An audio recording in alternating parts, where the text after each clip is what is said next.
So anyway, we did 2 nights, me and Jack. I think I won. Village Boys did a great cartoon of the two of us boxing. It's great. And he's all stick-armed, and I'm like looking like Tyson and shit. It was cool. Anyway, night after we finished night 2, Mr. Thompson leaves. He's not exactly the most popular guy on campus. And so anyway, whenever you do these gigs, you know, your agent sends pictures of your fat face so you can sign them and they can put them in the newspaper or whatever. So anyway, at the end of the night, the lady said, hey, would you sign these pictures of your fat face so we can put them up in the arts and leisure, community, coffee, house, athletic activities sector, community center? You know, the place where everyone gets together and falls asleep on the couch studying for tests. I go, yeah, sure. And I'm, you know, signing, putting, like, you know, antennas on my head and all that shit. And the girl looks over and there's like the promo pack for Mr. Thompson with all the pictures of his fat face. And she goes, oh, Mr. Thompson left. I didn't have a chance to get him to sign them. I guess I'll have to send the pictures to his agent and have his agent, you know, send them to him. And I said, no, that's a waste of phone calls and postage stamps. I'll sign those pictures. And she said, well, that's plagiarism. I said, give me those goddamn photos. Yeah, because they're going to go up all over the school. Eat dick. Jack, 666.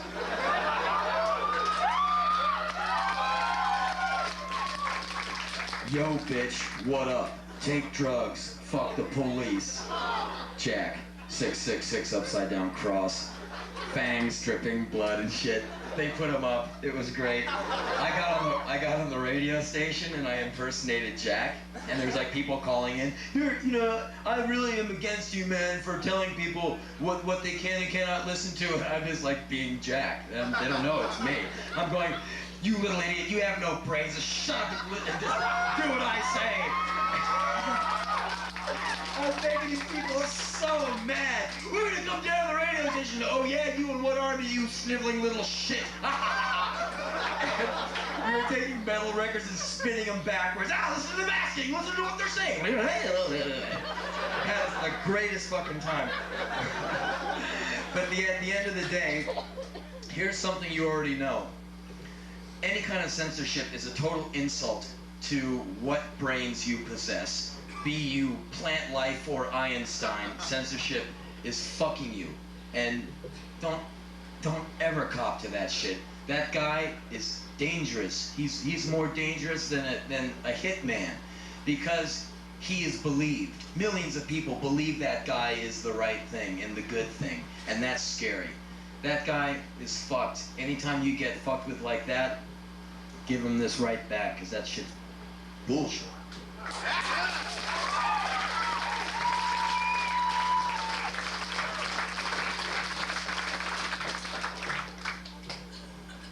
Most of you, I assume, try to do the right thing whenever you can. See someone falling down in the street, hey, hold on a minute, I'll be up there. Brush you off. Here's $1. Come on now. You're trying to be a good person, you know. You see someone in trouble, you help them out or something. And sometimes you try and help someone, and someone doesn't want your help.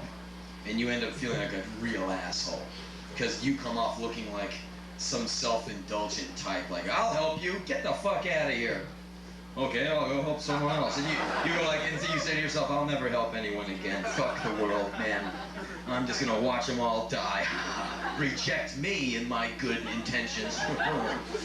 So, I do shows for a living, you know. I go all over the world rocking here and there, and there's a strange relationship set up sometimes where someone will come in to see you play or whatever, and they talk to you, hey Hank, what's going on? Hey, not much, you know, just, you know, doing a thing here, and then like, you know, 40 minutes later, that same person's throwing a bottle at your head. Strange, you know? Or you can go do a show and you go backstage and someone has ripped off everything you own. You go, wait a minute, I thought these guys liked me. And then you got ripped off. They slashed the tires of your van. And it makes you crazy, man. You go, wait a minute, because who do I trust? And then and a little bit of fatigue, and a little bit of anger, and a loss of a week's fucking pay from your pants getting ripped off. You go, fuck all these people. Fucking incinerate them. But you can't be like that, because it's like 1 or 2 assholes that ruin a gig for the other 800 people, you know?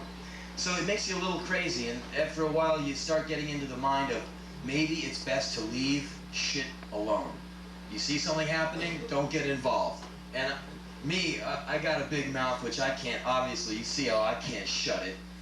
And I'm always like, I'll help you, whether I know what I'm doing or not. Just because I can't sit still and watch something happen. I gotta stick my foot in it. Oh, I'm fucking you up even more? Never mind. You know, I'm really sincere. You know.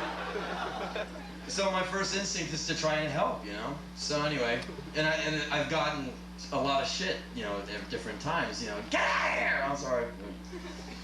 And so anyway, I'm in Australia a few months ago, and we're playing in Sydney, and there's tons of people at this place, and this opening band is rocking out. It's this band called the Hard-Ons. If they ever come through, you should see them. They're great. And it's funny because the drummer is Indian, and the bass player is Korean, and the guitar player is white. And being Indian or Korean in Australia is just having to take a lot of shit. And like there are these three guys, and they do these singles where, you know, they draw, the bass player draws cartoons of them, and they're all wearing clan masks, but the eye holes are big enough that you can see one guy has, like, you know, slanted eyes, and one guy has like dark skin, and they're really funny guys. Anyway, they're a great band. So they're playing, and tons of people there, all slamming, killing each other, and I'm standing on the outside, stretching, warming up, got my sweatpants on and everything, and I see this guy come scissor walking out of the crowd, doing like the classic Dick Van Dyke drunk walk with that crazy legs thing, and he's bumping into people. People are standing there watching the show, and he's like, "Punk, watch where you going," doing that great disorientation thing. Goes to the bar. He's a short guy, and I don't know what's short and what's not, but he's not as big as, like, you know, Kareem Abdul-Jabbar. And if you all have noticed, when a guy sometimes is not as tall as Kareem Abdul-Jabbar, they have a real attitude about being a little short. And some guys have a fuse like this long. There's a guy from my old town called Micro Mike. This tall, built like a fire plug, had a fuse like the width of a razor. You look at him, Mike, I'm your friend, man. Cool out.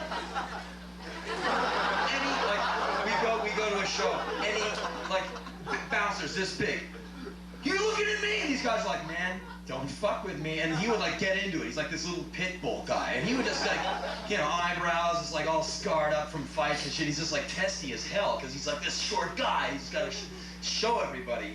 And so this guy does the scissor walk, and he's just bumping into people, and he's a short guy, and he's got that look in his face. All those guys have that look, like, hey, I'm ready. You know, there's this kind of half smile, half crazed look, like, looking at me? You look, you know, and I'm like, oh, yeah, I know that guy. He comes up to the bar, gets another mixed drink, like Coke and something, comes up to me, hey, Henry Rollins? Yeah! Just covers me with his drink. Ice cold, my sweatpants absorb every drop of rum and Coke. I'm like, thanks, man. I really need this. You know, I'm wringing it out. I'm freezing. I'm sticky, and I'm getting high off the fumes. And he just doesn't even acknowledge that he's doused me with his drink. I'm like, kind of standing there, like, you gonna say anything? And he's just like, ah. Looks at his drink. Hey, empty. Well, what do you do about an empty drink? Go fill it. Hey. Goes back to the bar, gets the drink filled, goes into the crowd, disappears. Moments later, the guy comes out of the crowd on his tiptoes, backwards, in a perfectly straight line. You go, how's he doing that? Because otherwise it's just crazy. Well, how's he doing it? There's this huge guy carrying him by the lapels of his leather jacket, like, and he's just huge guy. I'm like, uh-oh, he fucked with the wrong guy. Little drunk man's gonna get his ass kicked. And my first instinct is, I better try and see if I can break this up before this guy gets killed. And I'm like, wait a minute, don't get involved. You don't know what's going on here. These guys could be boyfriends, right?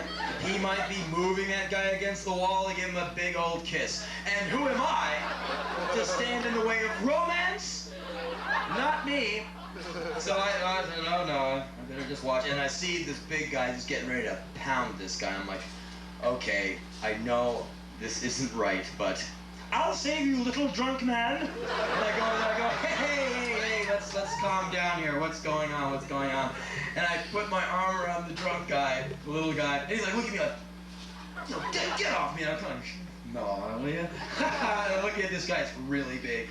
And I'm like, hey, Scotty, you scamp, you. What seems to be the problem? He's like, your friend grabbed my girlfriend's ass. Okay, he's a little wild, come on, let's get out of here. I said, please don't beat him up, he's sorry. The guy's like, you better be, and this guy's like right about to pound him. I'm like, hey, no problem, peace, man. Jerry Garcia, have a nice show, you know? And I get him away, and I go, man, look, why don't you just go to the bar, get a drink, sit the fuck down, relax, watch the gig, and get a taxi cab and go home, okay? He shoves me away, makes fists, and goes, fuck you, you cunt! I'm like, what?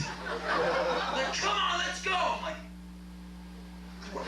And now, like, the big guy's watching us like, wait a minute, I'm onto this scam. And I'm going, what? That guy's gonna kill you. I just saved your life. I've never backed away from a fight in my life. Come on. And I look at his face. He's got all these divots in his face and shit. I said, man, you should back away from more fights. It'd be better for your complexion, man. And he goes, fuck you, you cunt. And he wants to fight me. I'm like, wait a minute. You dumped your drink on me. You ain't want to beat me up. That just saved your life. Fuck it. Man, you're right. I'm an asshole. Don't beat me up, Mr. Drunk Man. Please don't beat me up. I don't want to fight you. I'm scared. I'm sorry. I'll just go away now. And I went, bye. And he went like, yeah, right. Gets another drink.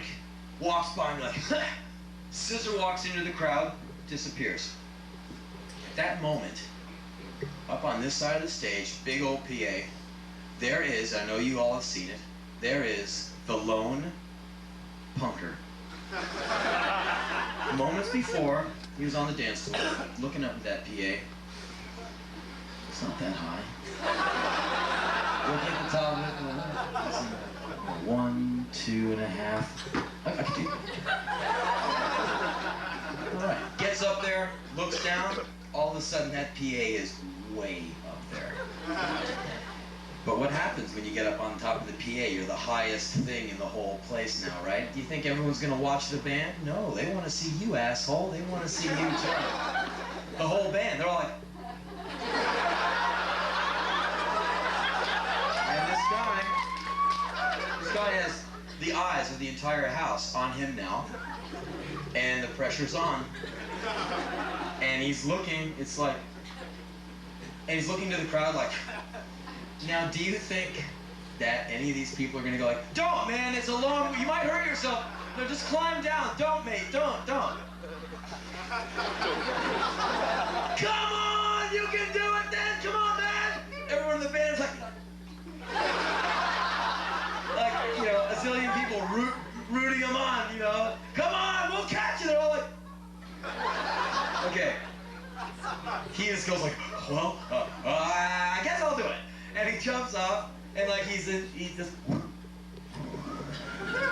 Okay, everyone who's going like this, goes, get the fuck out of here.